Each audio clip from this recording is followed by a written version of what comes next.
వెంకీ వద్దు, నన్ను వదిలే. మా నుంచి తప్పించుకోవటం అంత సులభం కాదు. నేను పరిగెత్తి అలసిపోయాను. ఏం కావాలి? నీ ప్రాణం అక్కర్లేదు, నీ ఆస్తి అవసరం లేదు. ఏదో అవసరానికి 2000 అప్పుడైతే ఇలా చంపేపోతారని జీవాజీ. ఆయన అప్పు తీసుకున్న తప్పించుకుని తిరగాలి కానీ ఆపేసి మీకు అక్కడ పెట్టండి. కొత్త అప్పు ఇవ్వకూడదని. ఇదిగో వెంకీ, కావాలంటే నీకు ఇచ్చిన పాత బాకీ మర్చిపోతాను, నన్ను వదిలే. మీరు మమ్మల్ని వదలనా? మేము మిమ్మల్ని వదలలేమండి. మీ దగ్గర అప్పు తీసుకున్న నిజం మమ్మల్ని నీలా వెంటాడు. అందుకు నన్ను ఎంత ఆడుతున్నారా? నన్ను అంతగా అయిపోలేదు. ఉండి లేదంటే మొత్తం లేకుండా పోతారు. ఇప్పుడు మీకు ఇస్తే జరిగేది అదే. ఇస్తే ఇవ్వండి, లేకపోతే మానేయండి, అంతేగాని శుక్రవారం పూట అశుభ మాటలు మాత్రం ఆడకండి. శుక్రవారం లేదు, శనివారం లేదు, అసలు వడ్డీ వ్యాపారం చేయడం లేదా? జీవాజీ డిస్కషన్స్ అనవసరం. ఇప్పటికి 18,000 ఇచ్చారు, ఇంకో 2,000 ఇస్తే 20,000 రౌండ్ ఫిగర్ అవుతుంది. 2 రోజులు తిరిగి ఇచ్చేస్తాం. వీళ్ళకి ఇప్పుడు దాకా ఇచ్చింది 14,000 కదా, 18,000 అంటాడేమిటి పెచ్చనాయాలు? పడ్డాడు కక్కుర్తాడు. సంగతి వరకు తెలిసి అసలేనయ్యా, ఇదే నేను మీకు ఇచ్చే ఆఖరి అప్పు. మీరిచ్చిన ప్రతిసారి ఇలాగే అంటారు. ఇచ్చిన వచ్చిందని తగలేయకుండా ఊరికే వచ్చింది ఏంటి? అబ్బాయి ఏం లేదండి. జాగ్రత్తగా ఉపయోగించి పైకి రావాలయా. సరే, ఈ 2,000తో 20,000 సంపాదిస్తారు. అదే కూర్చొని ఆలోచిస్తాం. ఆ జీవగాడు ఎప్పటికైనా జీవితంలో పైకి రావాలంటాడు. రోజు ఇంత పైకి వస్తాం తెల్లడికి. రే, మనం దొరికిన వాళ్ళ దగ్గర అప్పు చేసి తాగెత్తనం. ఇలా ఎన్నాళ్ళు పిచ్చే వాళ్ళు ఉన్నన్నాళ్ళు తెలిసిన వాళ్ళందరూ అయిపోయారు, ఇంకెవరు మిగిలారా? అందుకే నేను ఎప్పుడు అంటూ ఉంటాను సర్కిల్ పెంచమని. ఒక 2 పెంచుకుందామన్నా ఎవడు కోఆపరేట్ చేయట్లేదా? మనం చూస్తేనే జంప్ అక్కడ. అరే వడ్డీ ఎంతైనా పర్వాలేదు, అప్పు ఏంట్రా అంటే ఒకరి ముందు రాడే. ముందుకు వస్తే వాళ్ళు వెనక్కి వెళ్తారని భయం. భయం భయం భయం, ఎక్కడ చూసినా భయం. ఎన్నాళ్ళు భయం? మనల్ని చూస్తే మనకే పరమ అసహాయం చేస్తుంది. మనకే కాదు, ఊళ్ళో వాళ్ళందరికీ కూడా అదే ఫీలింగ్. అందరూ డిగ్రీ 3 సంవత్సరాలు చదివి పాస్ అయితే మనం 6 సంవత్సరాలు చదివి పాస్ అయ్యాం. మరి ఉద్యోగం ఎవడి? ఉద్యోగాలు ఇవ్వక, అప్పులు ఇవ్వక, తాగేది ఎలాగా, బతికేది ఎలాగా? అరే మనం మాత్రం మనుషులం కాదా? మనకి కోరికలు ఉండవా? ఇప్పుడు మనం ఆలోచించాల్సింది అది కాదు, రేపటికి ఎవరిని చంపాలి. కాలనీలో ఎవరు సార్?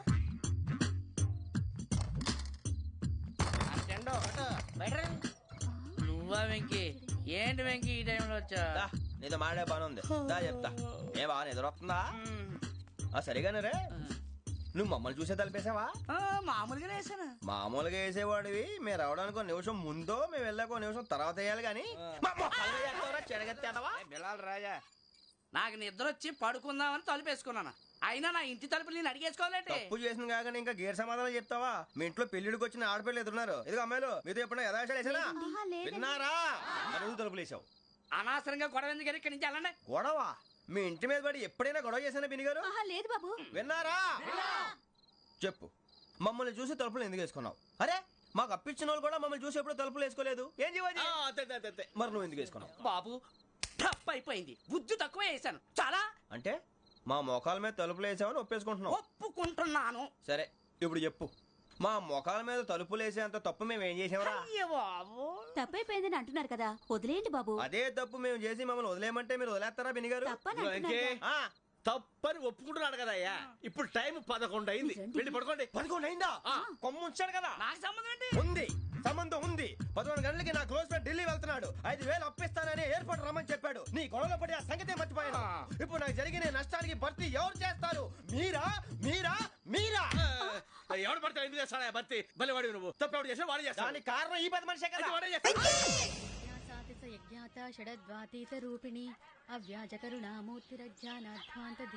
బీరు రమ్ము కలవకూడదు, తలకే పట్టేసింది. ఏంటే చదువుకుంటున్నావా? చదువుకో చదువుకో.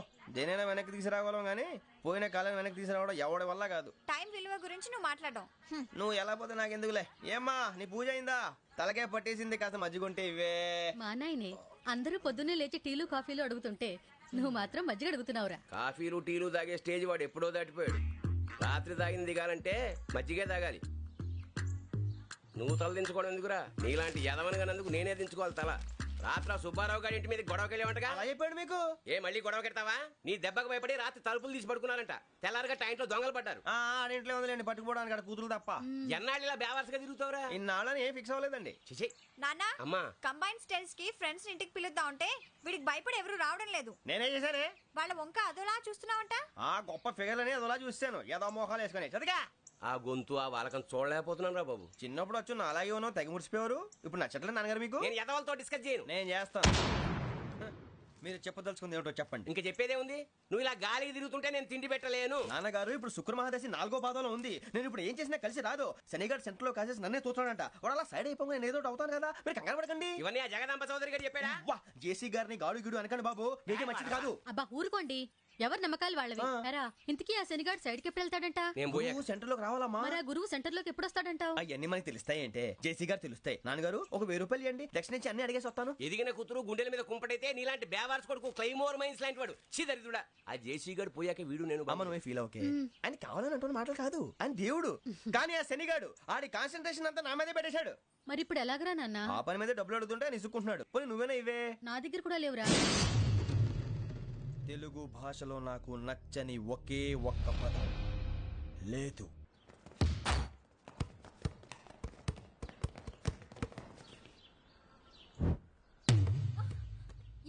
అరే సూరే, బాల్ తీసుకురారా.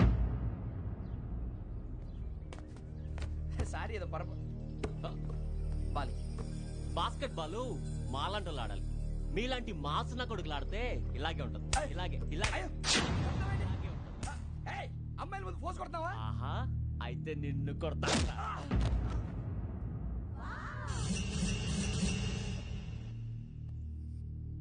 వాడు అమ్మాయిలు ఉన్నారని చూడరా ఎరా రెచ్చిపోతున్నాడు.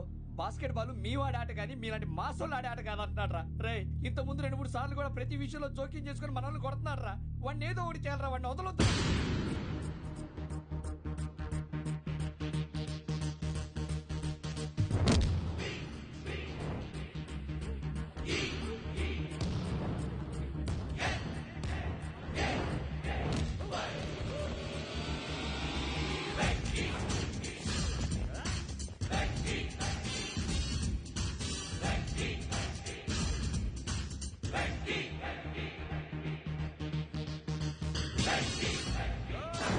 ఆడపిల్లలంటే ఎవరికైనా దెబ్బ తగిలితే అయ్యో అంటారు, మీకేమో ఎవరైనా కొడితే కామెడీ.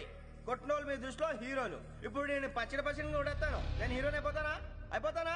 అయిపోతానా? ఏంట్రా రెచ్చిపోతున్నావు? మాకు ఛాన్స్ ఇవ్వా? అసలు వచ్చిందే నీకోసం. మా ఓటు బ్యాక్గ్రౌండ్ తెలియక అడమే చేసావు. ఇప్పుడు నీకు అప్పుడు అయిపోతున్నా రే. వాడి బ్యాక్గ్రౌండ్ సరే, అసలు నీ బ్యాక్గ్రౌండ్ ఏంట్రా?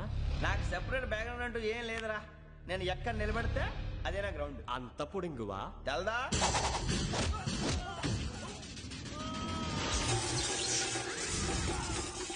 ఎవ్వా మన మామిడి కొట్టినప్పుడు వావ్ అన్నారు, ఇలాగే ఉంటుంది.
సూర్యబాబు,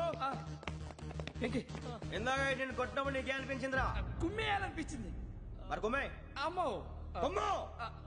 రేయ్ నిన్ను అమ్మాయిని ముందు పట్టుకొని కొడతాను. అలా కొడితే ఏ తగ్గుతుందిరా ఆడికి? అసలు ఎక్సైజ్ బాడీ ఏదవుది తప్ప చెప్తాను.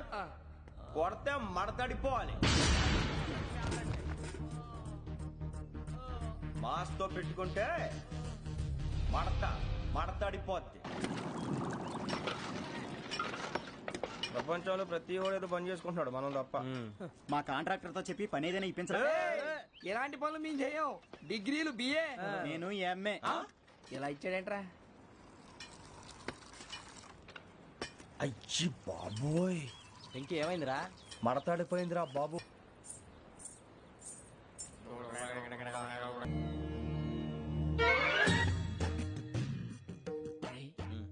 మూసుకునే ఉన్నాడు, కొంపదీసి నిద్రపోతున్నాడేంటి? ధ్యానం కళ్ళు మూసుకొని ఎవరినో కాంటాక్ట్ చేస్తున్నారు. అవునా? అబ్బా. రామ్ ప్రసాద్, నీకు నిజం చెప్పాలంటే బాధగా ఉంది, కానీ చెప్పక తప్పదు. ఎందుకంటే అది నిజం కాబట్టి. Correct sir, correct. ఏంటి సార్ అది? నీకు 40 ఏళ్ళు వచ్చే వరకు కష్టాలు తప్పవు. గురుజీ, అవి మామూలు కష్టాలు కావు, అష్ట కష్టాలనే చెప్పాలి. ఉదాహరణకు అవి ఎలా ఉంటాయంటే, దొరక్క నీకు ఫుడ్ దొరికితే అది నీ నోటికందే లోగా నీ కాలో నీ చెయ్యో తగిలే మట్టిపాలైపోతుంది. నీ వాకలికి తట్టుకోలేక అప్పు కోసం ఎండను పడి వెళితే అక్కడ తాళం వేసి ఉంటుంది. మరో కఠోరమైన నిజమేమిటంటే, నీ దరిద్రాన్ని చూసి భరించలేక నీ భార్య లేచి వెళ్ళిపోతుంది. ఒక్కతేనా ఎవరితోనన్నా? తప్పు. అతని దురదృష్టాన్ని చూసి ఎగతాళి చేయకు రమణ. Sorry sir. ఇదయ్యా రాంప్రసాద్, నువ్వు ఈ 40 ఏళ్ళు ఈ నరకాన్ని అనుభవించక తప్పదు. 40 ఏళ్ళ తర్వాత అలవాటైపోతుంది. ఇక నువ్వు వెళ్ళొచ్చు. ఏమో వెంకటేశ్వరరావు, కులాసైనా రమ్మన్నారట. నీకు శుభవార్త చెబుదామని పిలిపించాను. ఏంటి గురూజీ? నీకు శుక్రమహాదశ ప్రారంభం అవబోతుంది. అంటే శనిగా సెట్ అయిపోయినట్టేనా? ఆల్మోస్ట్ అయిపోయినట్టే. మీరంతా టోపీలు పెట్టుకునే ఉద్యోగాలు కూడా చేసుకుంటారు. ఇప్పటిదాకా మేమందరికీ టోపీలు పెట్టాం గానీ మాకు మేమే టోపీలు పెట్టుకుంటాం ఎప్పుడు అనుకోలేదు గురూజీ. అదే విధి. మరి ఇప్పుడు బిల్ల బంటోతు నుంచి బీట్ కానిస్టేబుల్ వరకు అందరికి నెత్తిమి టోపీలు ఉంటాయి. అందులో ఏ ఉద్యోగం? ఎస్ఐ గారు కూడా టోపీ పెట్టుకుంటారు తెలదా? ఏది మన చదివే చదువులకు ఎస్ఐ ఉద్యోగాలు ఇస్తారేంటి? గ్రహాలు శాసిస్తున్నప్పుడు చదువులతో పని లేదు. ఏబిసిడీలు చదివినా చాలు మీ జీవితాలు విచిత్రమైన మలుపులు తిరుగుతాయి. మీకు విపరీతమైన ఫాలోయింగ్ వచ్చేస్తుంది. మీరు చాలా ఫేమస్ అయిపోతారు. వింటానికి చాలా బాగుంది. ఇప్పుడు మమ్మల్ని ఏం చేయమంటారు గురూజీ? ఏమీ చెయ్యదు, వెయిట్ చేయండి. కాలం కలిసి వస్తే అదృష్టమే మిమ్మల్ని గేలం వేసి పట్టుకుంటుంది. అంతవరకు వెయిట్ చేయండి. వెయిట్ చేసి కొంచెం వెయిట్ కూడా పెరిగింది. అయినా పర్వాలేదు, వెయిట్ చేస్తాం. అందాక ఏ అప్పు సపోర్ట్ చేసుకుని తాగుతాం, బ్రతుకుతాం అన్నట్టు. అప్పు అంటే గుర్తొచ్చింది, అప్పు మీద మీ అభిప్రాయం ఏంటి గురూజీ? ఏంటరా ఇంత నుంచి మీకు ఎదుగుతున్నాను రా. ఇక్కడేం చేస్తున్నారు? మన టైం బాగుందిరా. ఎవడన్నా అప్పిస్తున్నాడా ఏంటి? కాదురా, ఉద్యోగాలు ఇస్తారమ్మన్నాడు గురూజీ. చూసారా, చౌదరి గారు చెప్పింది నిజమే. మరి శుక్రమహాదేశ్ మొదలైంది. ఇంతకీ ఎవరా మహానుభావుడు? నమస్కారం. అయినా నేను చెప్పింది. ఆహా, సాక్షాత్ ఎంప్లాయ్మెంట్ ఎక్స్చేంజ్ నడుచుకుంటూ వస్తున్నట్టు ఉంది. పదండి పట్టేద్దాం. నమస్కారం సార్. నమస్తే. వీలే సార్ మా ఫ్రెండ్స్. నమస్తే. నేను చెప్పానుగా, భగవాన్ గారు. ఆహా, పేర్లోనే దేవుడు ఉన్నాడు. లోపల కూడా పాజిటివ్ థింకింగ్ ఎక్కువ.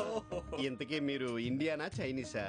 India sir. మా ఫేస్ చూస్తారు అనిపించలేదు మీకు? భలే కామెడీ ఫీల్ అలా ఉన్నాడు. నేను అడిగేది ఇండియన్ రెస్టారెంటా చైనీస్ రెస్టారెంటా అని. నేనేది ఓపెన్ గా డిస్కస్ చేయను కదా. పేరు చూసుకుల్లో డిస్కషన్ పెడతాడు అనుకుంటే వీటేంట్రా హోటల్ అంటున్నాడు. బాబు ఎట్ ఫీల్ అవుతున్నాడు? అంతా మీ ఇష్టం ఉంటున్నాడు సార్. ఫస్ట్ చైనీస్ రెస్టారెంట్ కి వెళ్దాం. నెక్స్ట్ అక్కడ డిసైడ్ చేద్దాం. చాలా ఇబ్బంది పడుతున్నట్టున్నారు. నువ్వు చేత్తో తినే బాబు. నేను జనరల్ గా చైనీసే ప్రిఫర్ చేస్తాను. ఫ్యాట్ కంటెంట్ తక్కువ ఉంటది కదా. రేపు నుంచి మేము కూడా ఇదే ఫాలో అవుతాం. ఇంతకీ మీకు స్టీల్ ప్లాంటా, షిప్ యార్డా, ఏషియాడా, జింక, బంకా? బంకా, హెచ్పిసిఎల్. ఇవన్నీ దేనికి సార్? దేనికేంటి? ఉద్యోగం చేయడానికి. మీకు ఎందులో కావాలో చెప్పండి. నేను అమలపోతున్నారా? ఏంటయ్యా డిస్కషన్స్?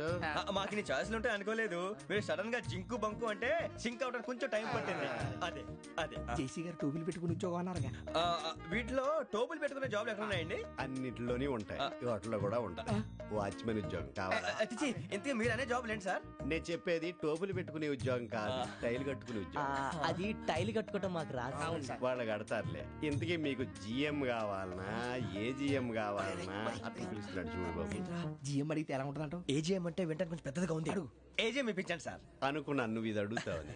జిఎం అంటే జనరల్ మేనేజర్, ఏజిఎం అంటే అసిస్టెంట్ జనరల్ మేనేజర్. తూచండి, మాకు జిఎంఏ కావాలి సార్.